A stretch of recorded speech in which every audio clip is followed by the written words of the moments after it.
Welcome back to the Ripewave audio community. My name is John, and for this video, we will be comparing the amplifiers internal to our brand new Marantz Cinema 50 AV receiver to separate amplifiers that we have in the Ripewave audio theater, namely the Emotiva XPA-1 Gen 2 monoblocks and the Sony TA-N9000ES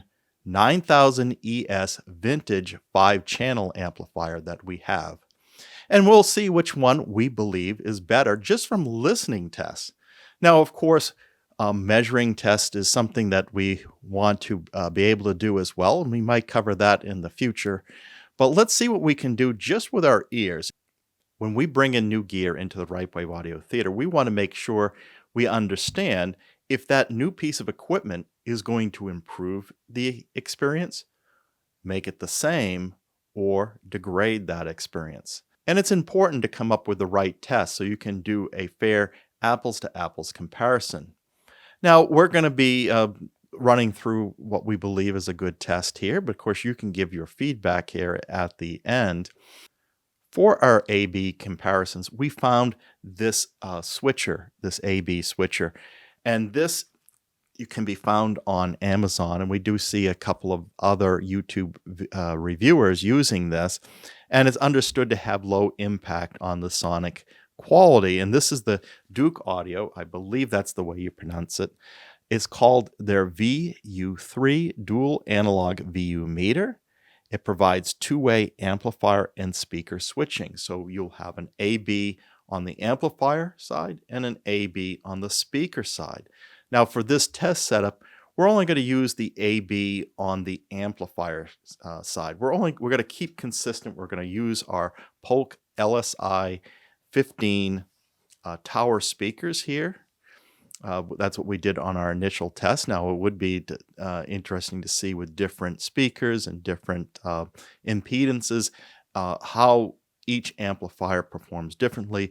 But we're going to stick with these LSI 15s, which are 4 ohm nominal impedance load speakers. Now, what we've done to simplify this, again, we normally buy wire, which marginal benefits with buy wiring, but it's cheap enough to just add that extra wire. So we put back in on the binding post for the LSI 15, I think the first time in 20-something years, and this connector between the high and the low binding post. So we only have to run one wire to it for this simple test. To simplify the test, we're going to limit our experience to 2-channel listening. And we're going to use our Polk LSI 15 tower speakers. We're going to configure the Marantz Cinema 50 to utilize both the preamp out and the amplifier out simultaneously. And this is going to allow us to do the AB switching very dynamically. If we have to start and stop, the more time that you have between hearing one experience to the next, the more you tend to forget what one sounded like versus another. So if I have to stop the recording, go to the speaker setup, change the amp assign to pre-out only, it's going to cause more and more a delay. So the other thing that we're going to do is we're going to disable our subwoofer. We want to just hear it coming through the speakers. The subwoofers have their own amplifier, so I don't want to be influenced by the subwoofer.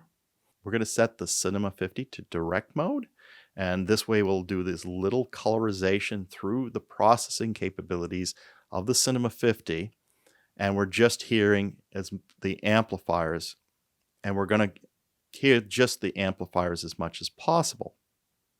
We're going to set the crossovers down low as well, so we get that full range. And I think that probably gets defeated anyways when you set the speaker to large, which is the other thing that we're going to do. And the way we've wired this up, and we'll look at this diagram here, we're going to use the Apple TV as the source. That plugs into HDMI. And with the Cinema 50 set to preamp and amplifier mode on the amp assign, The front pre-outs are going to be active. We can send that over. We're going to start with the Emotiva amplifiers. We're going to send those over to the left channel to amplifier 1 and the right channel to amplifier 2 because they're monoblocks. There's 2 of them. And then internally, we have the amplification of the Cinema 50. That comes out through the speaker binding posts on the front channels, left and right. So what we'll do is take the output of the Emotiva. Each amplifier will go to each channel of amplifier A.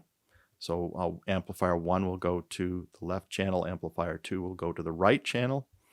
And then for amplifier B, this is where we wire the Cinema 50 to the left and right channel respectively there. And then the output of the switcher will then go to the Polk LSI speakers here. And we're using the normal speaker cable that we'd normally have these wired directly to the Emotiva monoblocks, but now we have moved this over to the switcher. And what makes this easier, all this moving around, is using banana plugs. And so for our own testing purposes, we just use some cheap Soul. We get this from Amazon. This is the silverback banana plugs. You can get 12 pairs of these for $26. So this is a cheap way of getting it all set up. But you use a lot of these because instead of having 2 cables, one for the left channel, one for the right, now we have 6. So you add to it for each amplifier, you've got 2 and 2. So that's 4 coming into the switcher and then 2 going out. That's a total of 6 cables. Each cable has 2 ends, and there you've got 12 pairs of banana plugs that you need. We didn't use anything elaborate for the cables, but we were consistent that each amplifier had the same length of cable and the same from the same spool of cable that's feeding between the amplifier and the switch. So as consistent as possible there. Now we normally show the Marantz with the 70% rule on here, but since we're only doing 2 channels, we're going to say that this is 110 watts per channel going into 8 ohms. Of course, these are 4 ohm speakers, so it will be higher than that. Class AB amplification versus the Emotiva, which into 4 ohm gives you 1,000 watts for that, and it's 600 watts into 8 ohms, I understand. Of course, those Emotiva XPA-1 Gen 2s are now discontinued. They were around $1,100 when they were new in 2013.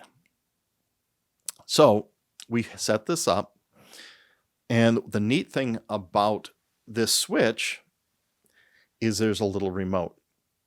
Now the trouble is when you buy this, and it's a fairly reasonable device, this is a $140 device. You get the VU meters on here and these 2 types of switching capabilities, but the remote itself does not come with a battery. I had to put in a CR25 battery, which I did have one laying around to make this operable.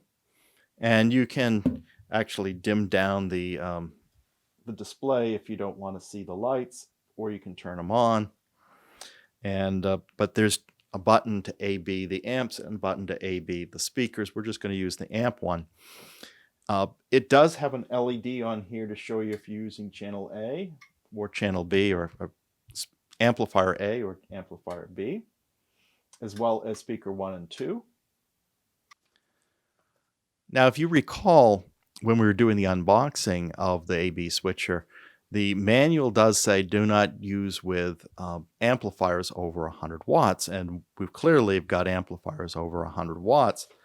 I did read this a little more carefully, and it says, it didn't say not to use, it says it's better not to.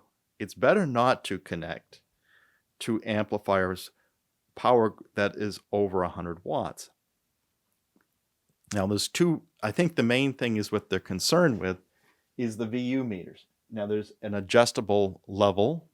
You can turn that down to 0 and you're not going to damage it at all if you don't even care about the VU meters. For the listening levels that I was playing with at first was the low listening levels. About halfway was fine and would work with either the Emotiva or the Marantz without going too high. So no damage there. I think we're fine as long as you are mindful that you're not turning this up too high when you're playing at loud volumes with very capable amplifiers over 100 watts. So with that said, I did some testing, listening tests, different types of music, and different dynamics, some with low bass notes, some without. And I was consistently picking the same amplifier every time, regardless of the source, regardless of the listening levels, low or high. I was always picking the same source, which turned out to be amplifier A, which is the Emotiva monoblocks, which is not surprising. Now, why did I feel like it was better? Now, it wasn't like a night and day. The Marantz amplifiers sounded good. They never sounded bad. It's just when you switch over to the monoblocks, it just feels like the space opens up a little bit more. And that I use the term airier, that happens. This is a subtle effect. Although I did bring my 7-year-old down to listen, and he picked the same one. Now, to him, it was a blind test. He didn't know what I had on A or B, and he was picking the amplifier A each time very consistently. So that was this is essentially our very quick listening test, and it really confirms what we would have thought. But what we didn't believe is how good the amplifier in the Marantz Cinema 50 is and how close it was. I thought it was going to be much further apart. You've got 9 amplifiers in a package that's also doing processing. And this amplifier is quiet. When you turn up the volume with nothing plugged into the Marantz, it's quiet. I don't hear any hiss coming out of the speakers. I don't hear any noise. This is very well executed, and for what you're getting for $2,500, it's a very good value. And to be able to come that close to an Emotiva monoblock that's fully differential is pretty amazing. Now, having proved that out, we went on to the next test, and that's to use our Sony TA-N9000ES 5-channel amplifier. This is what we started with over 20 years ago. The test with this wasn't going to be as clear.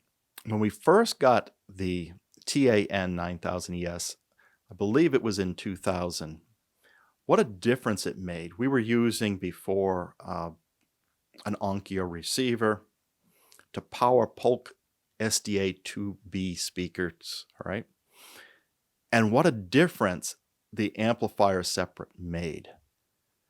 And will this 20-year-old unit still hold up against a brand new receiver? And that was the question I had. So we changed over the configuration. Now, the TA-N9000ES being a 5-channel amplifier, rated at 115 watts, although that varies depending on what document you read, is very close to what Marantz rates the Cinema 50 at. So this seems like a very fair fight, 5 channels versus a 9-channel amplifier, although one is a separate. So we hooked this up in a very similar way using the same cable. So I just essentially moved the cables from the Emotiva into the back of the Sony. Although what's neat about the Sony is it has the extra 2-channel input.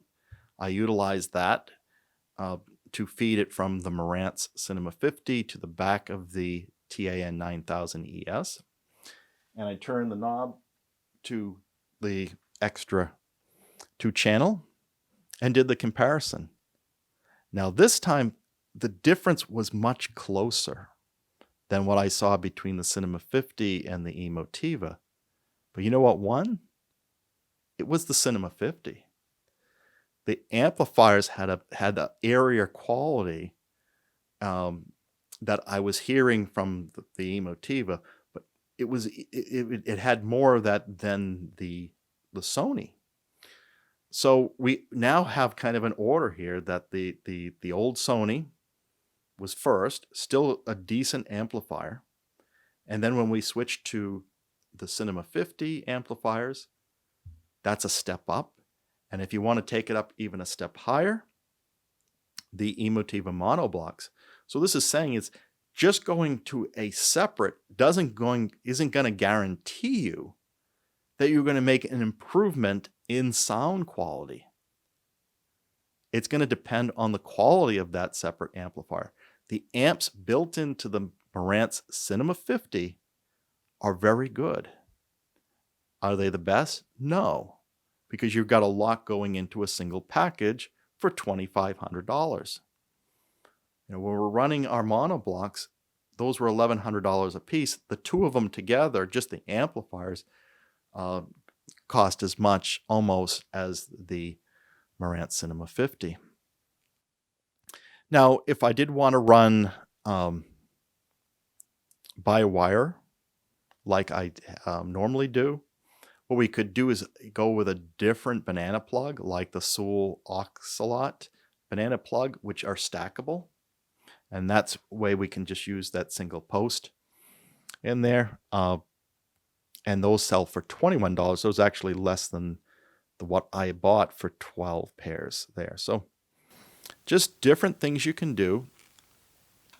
It would be neat. We have to, at this point, I want to think about how we can do a measurement test to do our comparison.